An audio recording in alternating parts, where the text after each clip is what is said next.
You said they were dragging the body. So, okay, so I was in business class. Uh-huh. And what they did was, this is what I didn't understand.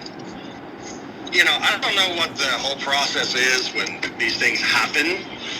I've read online, it's happened before. So there should be some type of process. They should have deplaned us, cleaned the plane, let us back on the plane to gather our things. What they did was they told us to move to the other side of the plane, and we didn't know what was going on. The other side meaning left side or right side? Like the right side. I was on the left side in business class, and I moved to the right side. Okay. And so we're waiting. We didn't know what was going on. We didn't know if the person passed. We didn't know anything. We just knew that we needed to move. But was the plane in flight at the time? No. We had were in Bermuda at this point. Okay. We landed. We diverted. We knew that there was an emergency. Okay. So we moved, and we're waiting, and they're literally dragging this body, little by little, on the floor. front and off the plane, on the floor. Wow. And the stewardess said, "Oh yeah, she wasn't sure what to say. She's like, yeah, we're gonna have to clean in the back because there are feces on the floor,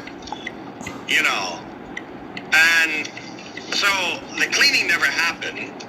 We were just told, okay, we can get our things, and literally where the body was just dragged, I had to go back over there, gather my things, and then we got off the plane. Wow.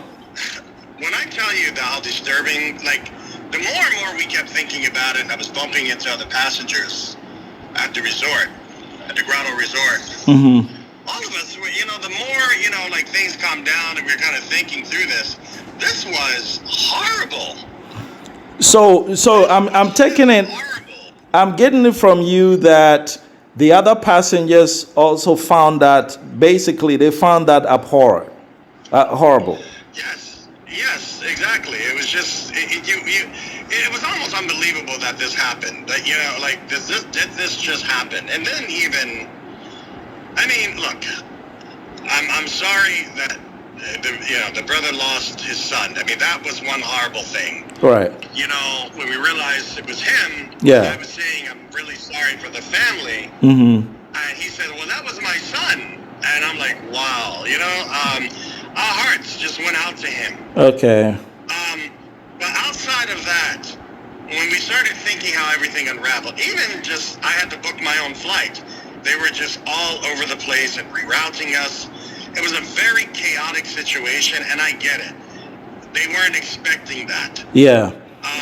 Do you think they were the flight crew? They might have been thrown off their strides because of what happened, Absolutely, I get it. But there's got to be a protocol, man. It's like there's got to be a protocol for dealing with a deceased body, a passenger. Right. And how you handle that in front of people. Right. Okay. I was up literally with my first wife, just could not sleep. Oh my goodness. Thinking about it. Wow. So over and over again. She said, "Are you okay?" I said, okay. Can't get this thing off. So would you attribute it? Right. Would you attribute it to ineptitude or to disrespect, sheer disrespect? I don't know. I don't know. I just think it was, they were trying to, I just felt like they were prepared. Okay. Prepared for the whole thing. You know what I mean? There wasn't no protocol in place. Okay, handle it. Okay. That's what you do. All right. Well, I have to ask you this.